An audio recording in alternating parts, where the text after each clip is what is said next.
మీ business ఏదైనా మీ ఊర్లో promotion చేయాలంటే అది సుమన్ టీవీతోనే సాధ్యం. ఇప్పుడే సంప్రదించండి. ఈ 144 సెక్షన్ ఎలా అమల్లో ఉంది, ఏంటి, దానికి ఏ చర్యలు తీసుకుంటున్నారు, ఎలా అమల్లో ఉంది సార్? చిలకలూరుపేట పట్టణ ప్రజలందరికీ కూడా first of all Chilakaluripet urban police వారి తరఫున ఈ 144 సెక్షన్కి సంబంధించి ప్రజలందరూ కూడా సహకరించాలని చెప్పేసి అందరినీ కోరుకుంటున్నాం, రిక్వెస్ట్ చేస్తున్నాం.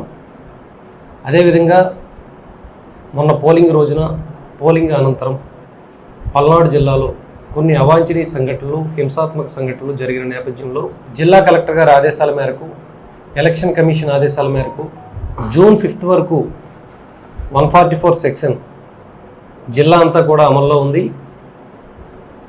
సో ఎక్కడా కూడా నలుగురికి మించి వ్యక్తులు గుమికూడి డిస్కషన్ పెట్టకూడదు. అలా పెట్టినట్లయితే కొన్ని గొడవలు జరిగే అవకాశం ఉంది. కాబట్టి ప్రజలందరూ కూడా ప్రశాంతంగా వారి వారి వృత్తులను చేసుకొని, వారి వారి ఉద్యోగాలు చేసుకొని ఇళ్ళకి వెళ్ళి ప్రశాంతంగా ఉండాలని చెప్పి జూన్ 4 పోలింగ్ అయ్యేంత వరకు కూడా 144 సెక్షన్ టౌన్లో ప్రశాంతంగా అమలు జరిగే విధంగా అందరూ సహకరించాలని చెప్పేసి కోరుకుంటున్నాం. చిలకలూరుపేట టౌన్లో చిలకలూరుపేట ఎన్ఆర్టీ సెంటర్, పురుషోత్తంపట్నం అడ్డ రోడ్, పెదనందిపాడు జంక్షన్, పసుమర్తి చీరాల వెళ్ళే రోడ్డు వైపు 4 చెక్ పోస్టులు 3-వే బ్యారికేడింగ్ మా ఐజీ గారు, ఎస్పీ గారు ఉత్తర్వుల మేరకు 3-వే బ్యారికేడింగ్ సిస్టమ్ కూడా పెట్టడం జరిగింది. అక్కడ ఆ చెక్ పోస్ట్లో ఫోర్స్ని కూడా పెట్టాం. ఎవరైనా సరే అనుమానిత వ్యక్తులు టౌన్లో ఎంటర్ అయినా అట్లాంటి వాళ్ళని క్యాచ్ చేయడం జరుగుతుంది.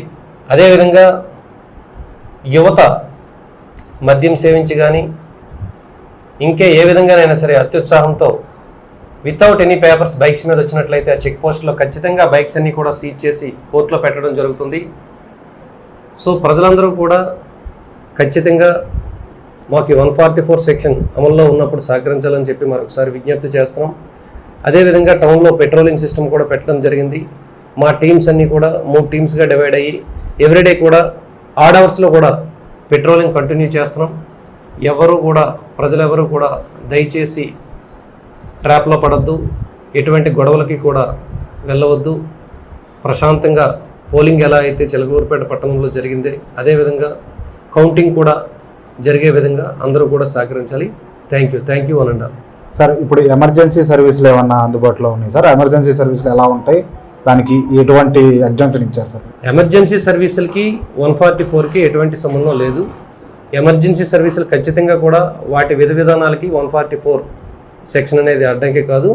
అవి ఎప్పుడు కూడా ఫ్రీ మూవ్ అయ్యే విధంగా మేము ఖచ్చితంగా సహకరిస్తాం.